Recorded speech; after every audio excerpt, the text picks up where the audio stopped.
दोस्तों, पितृपक्ष में कुत्ते को खिला दो। ये एक छोटी सी चीज आपकी 7 जन्मों की गरीबी दूर करेगी। इतना पैसा आएगा कि संभाल नहीं पाओगे। जन्मों जन्म का पितृदोष समाप्त हो जाएगा। जिस चीज के लिए सालों से तड़प रहे थे, वह चीज आपकी हो जाएगी। दोस्तों, अगर हमारे पितृ हमसे नाराज हो या परिवार पर पितृदोष हो, तो इंसान की जिंदगी जीते जी नरक बन जाती है। व्यक्ति कर्ज से परेशान होता है, बीमारियों से परेशान हो जाता है। उसका दिमाग हमेशा भारी रहता है। उसे रात में नींद नहीं आती। परिवार में लड़ाई झगड़े होते हैं। पति-पत्नी के रिश्ते टूट जाते हैं। शादी नहीं होती, संतान नहीं होती, कुलवंश आगे नहीं बढ़ पाता। घर परिवार में अजीब अजीब सी बुरी शक्तियों का वास हो जाता है। तांत्रिकों से, आत्माओं से, भूत प्रेत पिशाच से भी खतरा बन जाता है। घर में लोगों की मृत्यु तक हो जाती है। अक्सर एक्सीडेंट का, दुर्घटना का खतरा बढ़ जाता है। इसलिए कहते हैं कि पितरों को प्रसन्न करना बहुत जरूरी होता है। और इस पितृपक्ष में आपके पास सुनहरा मौका आया है, क्योंकि इस पितृपक्ष पर एक खास महासंयोग बन रहा है। और ऐसे में अगर आप कुत्ते को केवल एक छोटी सी चीज खिला देंगे, तो आपके पितृदेवता चाहे आपसे कितना भी नाराज हो, चाहे जन्मों जन्म का पितृदोष ही क्यों ना हो, सब कुछ दूर हो जाएगा। आपके पितृदेवता आपसे प्रसन्न हो जाएंगे। फिर चाहे शादी नहीं हो रही है, आपके पितृदेवता की कृपा से शादी हो जाएगी। संतान की कमी है तो संतान हो जाएगी। किसी का प्यार पाना चाहते हो तो उसका प्यार मिल जाएगा। मनचाही शादी हो जाएगी। व्यापार और नौकरी, हर जगह आपको तरक्की मिलेगी। इतनी रफ्तार से पैसा आएगा कि आप संभाल भी नहीं पाएंगे। बस आपको इस पितृपक्ष में कुत्ते को एक छोटी सी चीज खिलानी है। कहा जाता है कि अगर पितृदेवता की कृपा हमारे ऊपर हो तो धन दौलत की कभी कमी नहीं होती। साथ ही घर परिवार में हमेशा खुशियां बनी रहती हैं। लेकिन अगर वही हमारे पितृ हमसे नाराज हो, हमारे ऊपर भयंकर पितृदोष लगा हुआ हो, तो हमारा हर काम बनते बनते बिगड़ जाता है। करोड़ों का, लाखों का कर्ज हमारे ऊपर चढ़ जाता है। इंसान दर दर की ठोकर खाता है। परिवार में लड़ाइयां होती हैं। परिवार तितर बितर हो जाता है। इंसान धीरे धीरे दिमाग की तोड़ से भी पागल बन जाता है। उस परिवार का, उस कुल का कभी भी विकास नहीं होता है। शादी नहीं होती है, संतान नहीं होती है, बच्चे बिगड़ने लगते हैं। इसीलिए हमेशा अपने पितरों का तर्पण करते रहिए। पितृपक्ष में खास उपाय करते रहिए, ताकि पितर हमेशा अपनी कृपा बरसाए, कभी भी आपसे नाराज ना हो। और आज इस वीडियो में ऐसा महा उपाय बताने जा रहा हूं, जो अगर आपने कर दिया, यानी कि कुत्ते को आपने केवल एक छोटी सी चीज खिला दी, तो आपकी जन्म जन्म की गरीबी दूर हो जाएगी। घर परिवार की सारी समस्याएं दूर होंगी। जिस चीज पर आप हाथ रख दोगे, वह चीज सोने की बन जाएगी। जहां जहां कदम रखोगे, वहां से धन निकलने लगेगा। माता लक्ष्मी भी आपके ऊपर प्रसन्न होंगी और कुबेर देव का भी आपके ऊपर हाथ होगा। बस आपको पितृपक्ष में कुत्ते को एक छोटी सी चीज खिलानी है।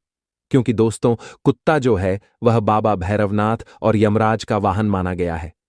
दोस्तों, हमारे शास्त्रों में कुत्ते का वर्णन किया गया है कि पितृपक्ष में अगर आपको अपने पितरों को तृप्त करना है, उनको प्रसन्न करना है, तो कुत्तों को कोई खास चीज अगर आप खिला दें, तो सीधा आपके पितरों को वह चीज लगती है। पितर भी प्रसन्न हो जाते हैं। माना जाता है कि जब हम कुत्ते को भोजन कराते हैं, तो वह सीधे पितरों और यमदूतों तक हमारी श्रद्धा का संदेश पहुंचा देता है। इसलिए पितृपक्ष में कुत्ते को भोजन कराना और विशेष उपाय करना पुण्यकारी है। दोस्तों, आप में से कई लोगों को धन दौलत की बहुत समस्या है। मुझे पता है दोस्तों, दिन रात आप केवल धन की कमी से जूझ रहे हैं। पैसा कमाने के लिए सुबह से शाम मेहनत करते हैं, लेकिन हाथ में कुछ नहीं आता। चंद रुपए आते हैं, वह भी इधर उधर चले जाते हैं। कभी कर्ज देना पड़ता है, तो कभी घर के खर्च बहुत बढ़ जाते हैं। पैसा बचता भी नहीं है और ऊपर से कर्ज अलग लेना पड़ जाता है। दोस्तों, आपके भी सपने हैं कि आप भी अन्य लोगों की तरह, रिश्तेदारों की तरह, पड़ोसी की तरह अपने सपने पूरे करें, अपने बच्चों के सपने पूरे करें। लेकिन हो क्या रहा है? सब कुछ उल्टा पुल्टा हो रहा है आपके जीवन में। पहले जो आपने हासिल किया, वह भी चला गया। आगे बढ़ ही नहीं पा रहे हो। आपके पड़ोसी, आपके रिश्तेदार दिन प्रतिदिन नई नई चीजें खरीद रहे हैं। कोई नया मकान बना रहा है, तो कोई नई कार खरीद रहा है। कोई बड़े स्कूल में अपने बच्चों को पढ़ा रहा है, तो कोई अपने बच्चों को नए नए वाहन दिला रहा है। लेकिन आप दोस्तों जहां थे, वहां से भी पीछे जा रहे हो। आपके पास तो जो था वह भी चला गया। आखिर ऐसा क्यों हो रहा है? भगवान आपके साथ ऐसा क्यों कर रहे हैं? आप हमेशा भगवान को दोष देते, अपने किस्मत को दोष देते, अपने भाग्य को दोष देते हैं। लेकिन बंद कर दीजिए, क्योंकि दोस्तों, किसी को दोष नहीं देना। दोष अगर आपके ऊपर कुछ है तो वह है आपके पितरों का। जी हां, अगर आपको रात में नींद आने में समस्या होती है, रात में आपका दिमाग भारी रहता है, अन्य गलत विचार आते हैं, आपको सपने में अपने मरे हुए परिजन दिखाई देते हैं, या फिर घर में कभी-कभी अनहोनी घटनाएं घट जाती हैं, जैसे कि बच्चों को चोट लग जाना, घर में आग लग जाना, या फिर घर में कोई सांप निकल जाए, तो यह सभी संकेत होते हैं कि हमारे जो पितृदेवता हैं वह हमसे नाराज हैं। घर में जो मुखिया होता है या फिर घर के जो मर्द होते हैं वह बुरी संगत में चले जाते हैं। घर की संतान भी बुरी संगत में चली जाती, नशा करने लगती है, जुआ खेलने लगती है। औरतें भी गलत संगत में चली जाती, पराये पुरुष के चक्कर में फंस जाती हैं। यह सभी तभी होता है जब हमारे ऊपर हमारे जो पितर हैं वह नाराज हो। इसलिए पितरों को प्रसन्न करना जरूरी है। और पितृ प्रसन्न कैसे होंगे? बस केवल कुत्ते को एक छोटी सी चीज खिलाएंगे तो आपके पितृ प्रसन्न हो जाएंगे। और इस बार तो पितृपक्ष पर महासंयोग भी बन रहा है। ऐसे में दोस्तों, आपके ऊपर जो जन्म जन्म का पितृदश लगा हुआ है वह आसानी से पितृपक्ष में दूर होगा। बस केवल आपको एक छोटी सी चीज कुत्ते को खिलानी है और आप देखेंगे कितना पैसा आएगा कि अब संभाल नहीं पाएंगे। जिससे प्रेम करते हैं, जिससे शादी करना चाहते हैं, उससे शादी हो जाएगी। संतान सुख आपको अवश्य मिलेगा। साथ ही दोस्तों, गाड़ी चाहिए या बंगला बहुत जल्द आपका होगा। क्योंकि जब हमारे पितरों की कृपा होती है ना, तो योग अचानक से कैसे भी बन जाते हैं। भले ही आज आपके पास कमाई के साधन नहीं है, लेकिन फिर भी अचानक से कहीं से धन आने लगेगा, आपको पता भी नहीं चलेगा। किसी पुश्तैनी जमीन से मिलने लगेगा या फिर कोई योग बन जाएगा, कोई कमाई का नया जरिया बन जाएगा, वहां से धन आने लगेगा। तो धन आने के तो कई सारे जरिए बन जाएंगे, पैसा आएगा भी और पैसा टिकेगा भी। दोस्तों, बस कुत्ते को एक छोटी सी चीज खिलाना है। तो आइए, लेकिन उससे पहले आज की इस महत्वपूर्ण वीडियो को लाइक कर दीजिए। बहुत मेहनत से आज यह वीडियो बनाई गई है, तो कृपया करके आज इस वीडियो को लाइक कर दीजिए और कमेंट बॉक्स में सच्चे मन, सच्ची श्रद्धा से जय पितृदेव अवश्य लिखिएगा। अपने अपने पितरों को याद अवश्य करें और कमेंट बॉक्स में जय पितृदेवता अवश्य लिखिए। एक मंत्र बता रहा हूं, ओम पितृदेवताय नमः। इस मंत्र का अवश्य जाप करिए। अब उस चीज की ओर बढ़ते हैं और बताते हैं कि आपको कुत्ते को क्या चीज खिलानी है। लेकिन उससे पहले इस पितृपक्ष में आपको क्या करना चाहिए और क्या नहीं करना चाहिए, मैं आपको बता देता हूं। क्योंकि दोस्तों, जाने अनजाने में आप कुछ गलतियां कर जाते हैं। हर साल पितृपक्ष आता है, हर साल आप अपने पितरों को याद करते हैं और सोचते हैं कि मेरे पितर मुझसे प्रसन्न होंगे, लेकिन उल्टा हो जाता है, आप गलती कर जाते हैं। इस साल वह गलतियां नहीं होनी चाहिए। मैं शुरू से ही बता देता हूं। देखिए, ध्यान से सुनिए। अभी पितृपक्ष चल रहा है, इसलिए यात्रा मत करिएगा। कहीं जाना जरूरी हो तो अपने पितृदेवता का नाम लेकर यात्रा करिएगा, लेकिन यात्रा करना अभी छोड़ दीजिए कुछ समय तक। साथ ही घर में तामसिक भोजन पकाना, मांसाहारी भोजन पकाना छोड़ दीजिए। जब आपके पितृ थे तब तक कोई दिक्कत नहीं थी, लेकिन अब आपके जो पितृदेवता हैं वह शुद्ध हो चुके हैं, इसलिए वह आपके घर में आते हैं। और आप अगर आपके घर में तामसिक भोजन, मांसाहारी भोजन पकाएंगे तो उनको क्रोध आएगा, वह आपके घर में रहेंगे भी नहीं। इसीलिए मांसाहारी भोजन घर में नहीं बनना चाहिए और खाना भी नहीं है। साथ ही यह जो पितृपक्ष का दिन है, पितृपक्ष का जो समय है, वह शांति का समय है। इसीलिए घर में ऊंची आवाज में बात मत करना। अन्य परिवार के लोगों को भी कह दें कि घर में शांति बनाए रखें। पहले से अगर कोई लड़ाई झगड़ा चल रहा था तो बाद में निपटाएंगे, लेकिन अभी शांति पाठ घर में होना जरूरी है। यह पितृपक्ष के 16 दिन बिल्कुल शांति से आपको गुजारने हैं। कोई भी लड़ाई झगड़ा घर में नहीं होना चाहिए, बल्कि और खुशी से आपको घर में सभी के साथ रहना है। कोई पुराना बैर है तो भूल जाइए, लड़ाई है तो भूल जाइए और सबको कहिए कि कम से कम 16 दिन घर में अच्छे से रहें, खुशियों से रहें। बच्चों को बिल्कुल भी ना डांटें। जी हां, जो हमारे पितृदेवता हैं वे हमारे बच्चों के रूप में भी होते हैं। बच्चों को बहुत प्रेम करते हैं वे, और जब आप अपने बच्चों को डांटेंगे तो आपके पितरों को बहुत गुस्सा आएगा। तो अगर आपका बच्चा कोई गलती भी कर देता है तो उसे चुपचाप समझा दें। उसे डांटें नहीं, उसे रुलाएं नहीं। इस बात का आपको ध्यान रखना है। साथ ही दोस्तों, गाली देना, अपशब्द बोलना, शराब पीना इन दिनों भूल से भी मत करना, वरना आपकी छोटी सी गलती दोस्तों आपके पूरे परिवार को भारी पड़ेगी। दोस्तों, आप सोचते हैं मेरे पितृ देवता मुझ पर प्रसन्न होंगे और मुझे अपने जीवन में तरक्की करवाएंगे। वहीं अगर आप कुछ गलतियां करेंगे तो फिर यह सब कैसे होगा? इसलिए ऐसी गलतियां नहीं करनी है। साथ ही अगर आपके घर के बाहर कोई कुत्ता आता है या फिर कोई कुत्ता रोता भी है, जी हां, कोई कुत्ता आपके घर के बाहर रो रहा है या घर के बाहर खड़ा है या आपके घर के द्वार पर कोई गाय माता आई है या कोई भी जंगली जानवर हो, उसे आपको नुकसान नहीं पहुंचाना चाहिए। बिल्कुल भी उसे मारना नहीं है या फिर किसी भी जानवर को बुरा भला नहीं कहना है। इस बात का ध्यान रखिएगा, क्योंकि जानवरों के रूप में हमारे पितृ भी हमसे भेंट करने आ सकते हैं, हमारे हालचाल जानने आ सकते हैं। इसलिए जानवरों को भी नुकसान नहीं पहुंचाना है। उस चीज के बारे में मैं बताऊंगा, इसलिए वीडियो में अंत तक बने रहिएगा। साथ ही दोस्तों, पितृपक्ष में कोई भी शुभ कार्य नहीं किया जाता है। हम यही कहते हैं अक्सर, लेकिन इस बात का ध्यान रखिए, पितृपक्ष में शुभ कार्य करना मना है। जैसे कि पूजा पाठ तो हो गई या फिर कोई अन्य धार्मिक कार्य हो गए, वह नहीं किया जाता है।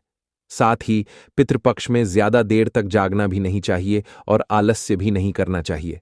दिन के समय जो सोते हैं, भूल कर भी दिन के समय मत सोइएगा, क्योंकि यह पितरों का त्योहार है। हमारे पितर हमारे घर आते हैं और अगर आप दिन के समय सोएंगे तो दोस्तों उससे आपके पितर बहुत ज्यादा क्रोधित होंगे। दोस्तों, दिन में सोना बंद कर दीजिए। आपके पिता आपके घर में रहेंगे और आप सोएंगे तो इससे आपके पिता आपसे बहुत ज्यादा नाराज हो सकते हैं। साथ ही रात के इन 16 दिनों में अपने शरीर के कोई भी बाल बिल्कुल भी नहीं काटने हैं, ना ही आपको कटिंग करवानी है। इस बात का ध्यान रखिएगा। और दोस्तों, एक बात ध्यान से सुनिए, श्राद्ध के कार्य को दिखावे या अहंकार के लिए बिल्कुल भी नहीं करना है। साथ ही दोस्तों, रोजाना नहाना है। नहा धोकर अपने पितरों का ध्यान करें, उनका तर्पण करें और पितरों के दिए हुए धन का दुरुपयोग नहीं करना है, व्यर्थ खर्चा भी नहीं करना है। दोस्तों, शादी मान लीजिए, आपके पितृ यानी कि आपके दादाजी अब आपके साथ नहीं हैं। उनको जो पसंद नहीं था वह कार्य तो इन 16 दिनों में भूल कर भी ना करें।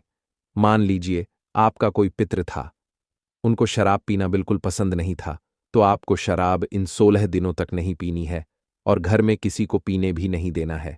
मान लीजिए आपके पितर को दाल पसंद नहीं थी, जी हां, दाल पसंद नहीं थी, तो घर में दाल नहीं बनना चाहिए। इस बात का विशेष ध्यान रखिए, वरना इसका उल्टा आपके ऊपर असर होने लगेगा। तो यह कुछ चीजें थीं जो आपको बहुत ज्यादा ध्यान रखनी चाहिए। अब दोस्तों, जो मैं बताऊं वह कर लेना है।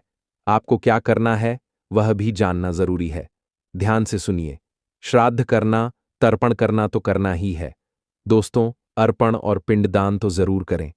पूर्वजों का नाम स्मरण करके जल और तिल अर्पित करना है। दोस्तों, गाय हो गई, कौवा हो गया, कुत्ता हो गया, चींटियां हो गईं, इनको भोजन कराना है, क्योंकि यह आपके पितरों के प्रतीक माने जाते हैं। तो दोस्तों, जो घर में आप भोजन बनाएं, जो आप पितरों को अर्पित कर रहे हैं, जो आप अपने पितरों की तिथि आती है, उसमें जो भोजन आप अपने पितरों को अर्पित करते हैं, उसके 5 भाग बना लें। उन पांचों भागों को अलग अलग जानवरों को खिलाना है। जैसे कि एक भाग गाय को खिलाना है, दूसरा भाग कोए को खिलाना है, तीसरा भाग कुत्ते को खिलाना है, चौथा भाग दोस्तों चींटियों को और पांचवा भाग मछलियों को। इस बात का ध्यान रखिए। कौवा अगर ना मिले तो कोई दिक्कत नहीं है, आप अपने घर की छत पर थोड़ा सा रख दें या किसी ऐसी जगह जहां चबूतरा है वहां रख दें। कोई चिड़िया भी खा लेगी तो उससे पितरों को बहुत फायदा होगा। चौथी बात है कि ब्राह्मण को भोजन अवश्य करवाइएगा और दान अवश्य करिएगा, लेकिन दान हमेशा गरीब को करिएगा। जी हां, और क्या दान करना है वह भी मैं बता दूं। अगर आपके पितरों को, आपके पूर्वजों को कोई चीज पसंद थी, मान लीजिए कोई पूर्वज है, उनको गुलाब जामुन पसंद थे, तो आपको किसी भी गरीब को गुलाब जामुन दान करना है। इस तरह से दोस्तों आपको दान पुण्य करने हैं और जो जरूरतमंद है उसी को दान करिएगा। खाने की चीज नहीं, कोई जरूरत चीज, जैसे अन्न हो गया, अन्न का दान यानी कि अनाज हो गया। दोस्तों, गेहूं, चावल, दाल इनका दान करिए। घी का दान आप करिए, बहुत फायदा होगा। अपने पूरे परिवार के संग मिलकर श्राद्ध करिए। रोजाना सुबह घर में तुलसी और दीपक जलाकर पितरों का आह्वान करें। साथ ही दोस्तों, जूते का भी ध्यान आप कर सकते हैं। जी हां, जूते और चप्पल इनका भी दान करना बहुत पुण्यकारी होता है, तो यह अवश्य करिएगा। अब मैं आपको कुत्ते की वह छोटी सी चीज बताता हूं। ये चीजें बता दिया मैंने आपको, अब कुत्ते की छोटी सी चीज बताता हूं। मान लीजिए दोस्तों, आपको बहुत कर्ज है, या फिर किसी को बहुत परेशानी है धन दौलत की, या किसी को बीमारी है, तो सबके लिए चीज बता रहा हूं। लेकिन पहली चीज है दोस्तों, जिनको बहुत ज्यादा धन दौलत की किल्लत है, जो रोजाना मेहनत कर रहे हैं लेकिन उनका काम बिगड़ रहा है। धन आ रहा है लेकिन धन टिक नहीं पा रहा है। पैसों के लिए दिन रात एक कर रहे हो, लेकर नहीं रहा है। आप चाहते हैं कि मैं भी अपने सपने पूरे करूं, अपने परिवार के सपने पूरे करूं, अन्य लोगों की तरह मेरा भी रुतबा बढ़े। दोस्तों, धन कमाना जरूरी है। और धन कैसे कमाओगे? पितृ प्रसन्न तो धन ऑटोमेटिक आने लगेगा। तो एक छोटा सा उपाय बता रहा हूं, ध्यान से सुने। आपको इस पितृपक्ष में आप चाहे तो रोजाना यह उपाय कर सकते हैं, या फिर कम से कम 16 में से 4 से 5 दिन तो आप यह उपाय अवश्य करिएगा। और जब पितरों की तिथि हो तो उस समय भी उपाय जरूर करिएगा। क्या करना है? कम से कम 4 से 5 रोटियां बनवा लीजिए। 4 से 5 रोटी बना लें। एक प्याला ले लें, अच्छा बड़ा, या फिर एक बड़ी थाली ले लें। उसमें दूध डाल दें। उस दूध में रोटी का चूरा करके अच्छे से मिक्स कर लें, और फिर वह पूरी की पूरी थाली कुत्तों को दे दें खाने के लिए। जी हां, कुत्तों को दे दें खाने के लिए।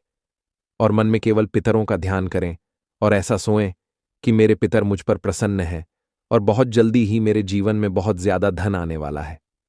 बस केवल यह सोचकर कुत्तों को यह दूध रोटी खिला देनी है। देखिए, जो दूध है वह चंद्र और लक्ष्मी का प्रतीक माना गया है, और जो कुत्ता है उसको यह खिलाने से आपके घर में लक्ष्मी का वास होगा, और आपके पितृ जो हैं वह तृप्त होंगे, और आपके वंश में भी समृद्धि आएगी। धन दौलत खूब आएगा, और बहुत जल्द इतना धन आएगा कि आप संभाल भी नहीं पाएंगे। तो ये उपाय जरूर करिएगा। आप दोस्तों, इस उपाय को करने से धन इतना आने लगेगा कि संभाल भी नहीं पाएंगे। आपकी 7 जन्मों की गरीबी शीघ्र अतिशीघ्र दूर हो जाएगी। अब अगली चीज बता रहा हूं, बिल्कुल ध्यान से सुनिए। अगर आपको कोई गंभीर बीमारी है, आपके परिवार में किसी को गंभीर बीमारी है, जैसे कैंसर, लकवा, किडनी की बीमारी, हाथ की बीमारी, ब्लड प्रेशर, शुगर, या फिर आए दिन आप बीमार रहते हो, छोटी मोटी बीमारी भी है, या फिर आप हमेशा और बिना रोग के रहना चाहते हैं, अस्पताल नहीं जाना चाहते, तो आप यह उपाय करिएगा। क्या करना है? आपको रोटी पर सरसों का तेल लगाना है और कुत्ते को खिलाना है। जी हां, पितृपक्ष में आपको यह उपाय कर लेना है। आप कम से कम 3 से 4 बार यह उपाय करिए। क्या करना है? जो बीमार व्यक्ति है उससे यह उपाय करना है। उसे अपने हाथों से सरसों का तेल रोटी पर लगाना है और कुत्ते को खिलाना है। काला कुत्ता मिल जाए तो उसे अवश्य खिलाएं, क्योंकि जो सरसों का तेल है वह शनि और यम को प्रसन्न करता है, और रोग दोष इन सभी को दूर करता है। इससे पितरों की कृपा से आपके घर में रोग और व्याधि शांत होते हैं। दोस्तों, तो यह उपाय जरूर करिएगा अगर आपको अक्सर बीमारी रहती है, कोई गंभीर बीमारी है। साथ ही अगर कोई बीमार कुत्ता दिख गया, जी हां, कोई कुत्ता बीमार है, जैसे किसी कुत्ते को खुजली हो रही है, किसी कुत्ते को चोट लग गई है, कोई कुत्ता लंगड़ा है, या कोई भी बीमार कुत्ता है, तो आप उसे या तो पशु चिकित्सालय ले जा सकते हैं, या फिर आप कहीं से दवाई लाकर उस कुत्ते को मिठाई के रूप में, दूध के रूप में उसे खिला सकते हैं। वह कुत्ता जब आपकी दी हुई दवाई खाएगा, या फिर आपके द्वारा किए गए किसी भी कृत्य से उस कुत्ते की बीमारी अगर दूर हो गई, तो समझ लो कि आपके तो वारे न्यारे हो गए। आपको कभी कोई बीमारी लग ही नहीं सकती, आपकी बीमारी भी कटेगी। तो यह उपाय आपको जरूर से जरूर करना चाहिए। अब अगली चीज, आपकी शादी नहीं हो रही है, या फिर आप दाम्पत्य सुख पाना चाहते हैं, पतिप में वापस प्रेम लाना चाहते हैं, तलाक होने की कगार पर है, रिश्ता टूटने की कगार पर है, तो रिश्ता भी बच जाएगा। जिससे प्रेम करते हैं उससे शादी हो जाएगी, जिससे करना है उसी से होगी। ऐसा है यह उपाय। अविवाहित लड़के लड़कियां इस उपाय को कर सकते हैं, और जो शादीशुदा हैं उनके जीवन में लड़ाई झगड़े हैं, पतिप में, तो भी दूर हो जाएंगे। क्या करना है? ध्यान से सुनिए। आपको रोटी के ऊपर हल्का सा शहद लगाना है। ज्यादा नहीं, हल्का सा शहद लगाना है और अपने पितृदेवता को अर्पित करनी है। जी हाँ, अपने पितृदेवता को अर्पित करनी है।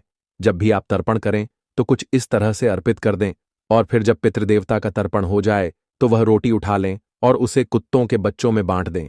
जी हाँ, कुत्तों के बच्चों में उसे बांट दें। अगर कुत्ते के बच्चे ना हो तो फिर आखिरी तरीका यही है कि बड़े कुत्तों को भी खिला दें, लेकिन कोशिश करें कि कुत्ते के बच्चों को खिलाया जाए। शहद मधुरता और प्रेम का प्रतीक है और यह जो टोटका है विवाह में आ रही बाधाओं को दूर करेगा, पतिप में वापस से प्रेम लाएगा, जिससे विवाह करना चाहते हैं उससे विवाह में मदद करेगा। दोस्तों, बहुत जल्दी यह उपाय करिए, बहुत जल्दी आपकी शादी की शहनाइयां गूंजने लगेंगी। अब दोस्तों, अगला उपाय है संतान प्राप्ति के लिए। कई सालों की शादी हो और संतान नहीं हो रही है, जमाने के ताने सुनने पड़ रहे हैं, परिवार के ताने सुनने पड़ रहे हैं, तो यह उपाय करो। मात्र कुछ दिनों में ही आपको संतान से जुड़ी कोई खुशखबरी मिल जाएगी। क्या करना है? इस पितृपक्ष में कुत्ते को आपको घी लगी रोटी खिलानी है। और कुत्ते को किस तरह? कुत्ते को कोई अगर कम मात्रा आपके आसपास है, जो प्रेग्नेंट यानी कि जो कमा गर्भवती है, जी हां, जो कुत्तियां गर्भवती कमाना है, तो उसे आपको यह रोटी खिलानी है। क्या घी लगी रोटी खिलाएं? घी लगी रोटी किसी भी गर्भवती कुत्ते को आपको खिला देनी है। यकीन मान लीजिए, आपकी भी बहुत जल्द कोख भर जाएगी। यह उपाय केवल महिलाएं ही करें। जो महिला संतान प्राप्त करना चाहती है, गर्भवती होना चाहती है, केवल वही उपाय करें। कैसे करना है? किसी भी गर्भवती कुत्ते को आपको घी लगी रोटी खिलाना है। घी जो है वह देवत्व और पवित्रता का प्रतीक है और इसे कुत्ते को खिलाने से आपके पितृ प्रसन्न होकर संतान सुख का आशीर्वाद आपको देंगे। और वह जो गर्भवती कुत्ता है वह आपको अपनी तरफ से भी आशीर्वाद देगा। इससे भैरवनाथ की भी कृपा आपको मिलेगी। आपके कुल देवता भी आपसे प्रसन्न होकर आपके कुल को, आपके वंश को आगे बढ़ाएंगे। तो यह उपाय जरूर करिए। यह संतान प्राप्ति और वंश वृद्धि के लिए बहुत ही उत्तम उपाय है। अब दोस्तों, मैंने सारे उपाय बता दिए हैं, बस केवल कर्ज का बाकी है। कर्ज के लिए ध्यान से सुनिए। रोटी पर गुड़ लगाना है और पितृपक्ष में रोजाना यह उपाय करना है और पितृपक्ष हो जाए उसके बाद भी हर अमावस्या के दिन आपको कुत्तों को गुड़ लगाकर रोटी खिलाना है। यह कर्ज से मुक्ति दिलाने के लिए बहुत ही बेहतरीन उपाय है। गुड़ पितरों को प्रसन्न करेगा, रोटी पृथ्वी तत्व का प्रतीक है। दोनों मिलकर आर्थिक बंधन तोड़ेंगे। आपका घर जो आर्थिक तौर पर टूटा हुआ है वह वापस जुड़ेगा। आपके घर में धन आएगा और जो माथे का बोझ है उसका बोझ भी खत्म होगा। तो यह उपाय जरूर करिए। दोस्तों, अभी हाल ही में हमारे गुरुजी ने बहुत ही अच्छी जानकारी दी है चंद्र ग्रहण को लेकर। जैसा कि आप सभी देख पा रहे हैं कि इस वर्ष बहुत ही ज्यादा प्रलय का माहौल बना हुआ है। ऐसे में चंद्र ग्रहण का आना धरती पर प्रलय का कारक माना जाता है। इसी भयंकर चंद्र ग्रहण से पितृपक्ष प्रारंभ हो रहे हैं, जिसमें कि आप पूरे देश में चारों तरफ उथल पुथल देख सकते हैं। पितृपक्ष की शुरुआती दिनों में यह चंद्र ग्रहण लग रहा है, यानी कि यह चंद्र ग्रहण सैकड़ों वर्ष बाद आया है, जो कि पितृपक्ष के स्टार्ट होते ही लग रहा है। तो ऐसे में पितृपक्ष में कुछ ऐसी चीजें हैं जो भूलकर नहीं खानी चाहिए।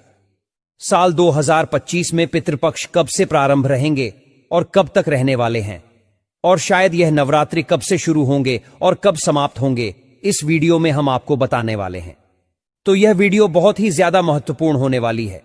साथ ही पितृपक्ष में ऐसे कौन से कार्य करने चाहिए जिनको करने से पितरों की असीम कृपा को प्राप्त कर पाएं और घर में धन वैभव का आनंद ले पाएं, और साथ ही इस भयंकर प्रलय से आपको कैसे बचना है, किस तरह से आप अपनी और अपने परिवार की रक्षा कर सकते हैं और पितरों को प्रसन्न करके अपनी मनोकामनाओं को पूर्ण कर सकते हैं।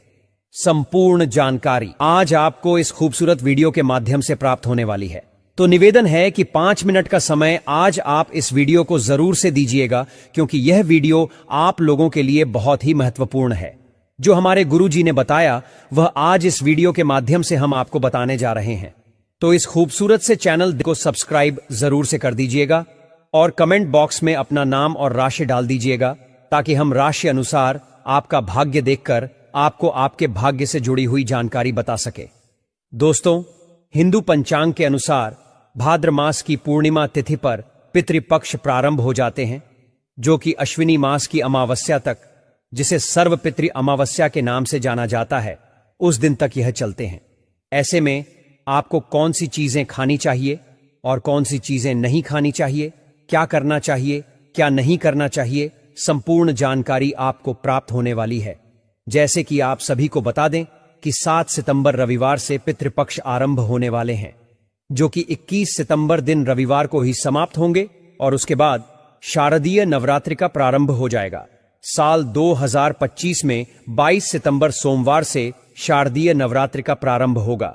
तो दोस्तों, बच्चे, बूढ़े, जवान सभी इस पितृपक्ष के दौरान कुछ ऐसी गलतियां हैं जिनको भूल कर ना करें और कुछ सावधानियों को जरूर से बरसे। दोस्तों, मान्यता है कि मृत्यु के देवता यमराज श्राद्ध पक्ष में पितरों को मुक्त कर देते हैं ताकि वे अपने परिजनों से मिलकर के तर्पण ग्रहण कर सके। पितृ जो होते हैं वह आपके जीवन में कल्याण करने वाले होते हैं। पितृ नाराज होने से घर में बहुत ही ज्यादा भयंकर से भयंकर परेशानियों का सामना आपको करना पड़ता है। भाद्रपद की पूर्णिमा पर पितृ धरती पर आ जाते हैं और 16 दिन तक धरती पर ही रहते हैं और श्राद्ध तर्पण पिंडदान ग्रहण करते हैं।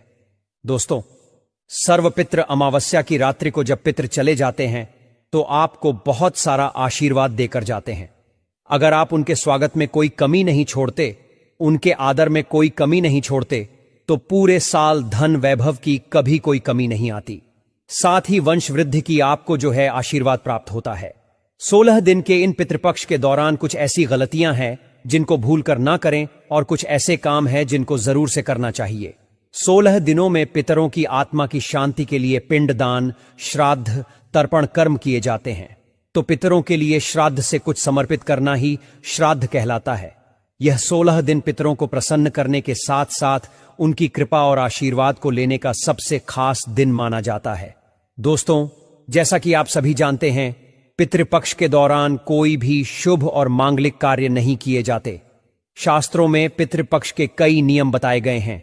अगर आप उन नियमों का सही विधि और विधान से पालन करते हैं तो आपको कभी जीवन में पितृदोष नहीं लगता और ना ही कभी पितृदेव नाराज होते हैं। पितृपक्ष के दौरान शुभ मंगल कार्य करने के साथ कुछ ऐसी चीजें भी होती हैं जिनका सेवन करने से पितृपक्ष के दौरान अगर आप भूलकर भी कर लेते हैं तो आपके पितृ आपको कंगाल होने का अभिशाप दे देते हैं। दोस्तों, इसीलिए आज का वीडियो महत्वपूर्ण होने जा रहा है। इसीलिए आज 5 मिनट का समय जरूर से इस वीडियो को दीजिएगा। पितृपक्ष में ब्राह्मणों को भोजन कराया जाता है, पंचबलि दी जाती है। शास्त्रों में कुछ ऐसी चीजों के बारे में बताया है जिन्हें पितृपक्ष के दौरान भूल कर भी नहीं खाना चाहिए। ऐसी चीजें खाने से न केवल पितृ नाराज होते हैं बल्कि घर में भी कई सारी परेशानियां आ जाती हैं। इस दौरान आपको इन चीजों का सेवन नहीं करना चाहिए। ब्राह्मणों को भी इन चीजों का भोग लगाना नहीं चाहिए। दोस्तों, ऐसे में हम जानते हैं कौन सी ऐसी चीजें हैं जिनका पितृपक्ष के दौरान सेवन करना वर्जित माना गया है, जिनको पितृपक्ष के दौरान पितरों या ब्राह्मणों को भोजन में भूलकर शामिल नहीं करना चाहिए ताकि आपके जीवन में कोई भी दोष ना लगे। आगे बढ़ने से पहले अगर आपने अभी तक हमारे चैनल दिव्य ज्योति को सब्सक्राइब नहीं किया तो जरूर से कर लीजिएगा। और हां, जितने भी भक्त इस वीडियो को देख रहे हैं, इसे अपने तक सीमित ना रखते हुए शेयर जरूर से कीजिए। अधिकतर आप लोगों ने सुना होगा कि पितृपक्ष के दौरान वही भोजन बनाएं जो पितृ या ब्राह्मणों को भोग लगाएं। पितरों को पसंद आता है वही भोजन आपको उनकी आत्मा की शांति के लिए बनाना चाहिए। परंतु ऐसे में हम क्या करते हैं कि कुछ गलतियां कर देते हैं। अधिकतर घरों में लोग गलतियां कर ही देते हैं। लोगों के पूर्वजों को लहसुन प्याज पसंद होता है, तो जब वे भोजन बनाते हैं तो उसमें प्याज और लहसुन डालते हैं और पूर्वजों के पसंद के हिसाब से भोजन बनाकर ब्राह्मण को वह भोजन देते हैं।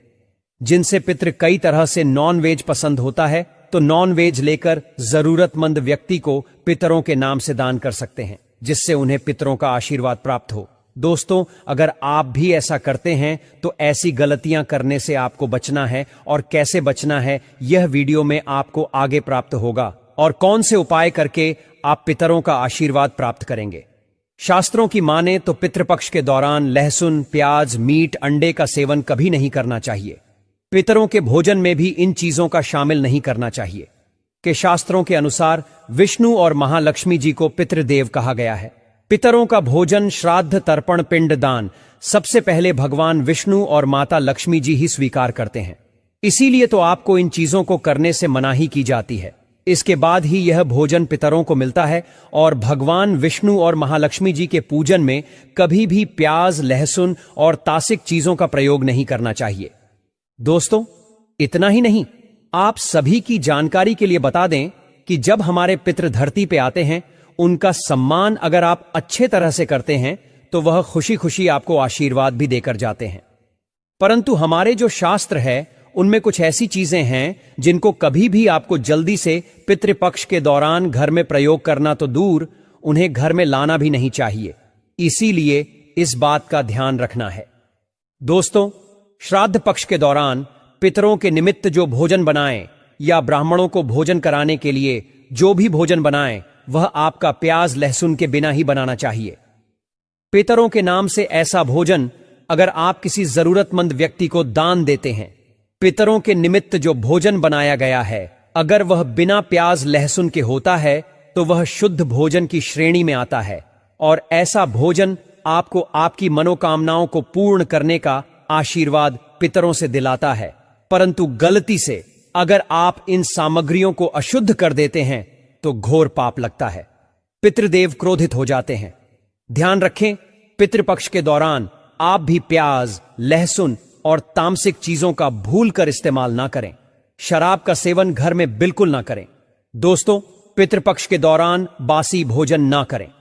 16 दिनों में बासी भोजन शैतान को प्राप्त होता है और पितृपक्ष के दौरान ना ही बासी भोजन करना चाहिए और ना ही किसी को देना चाहिए।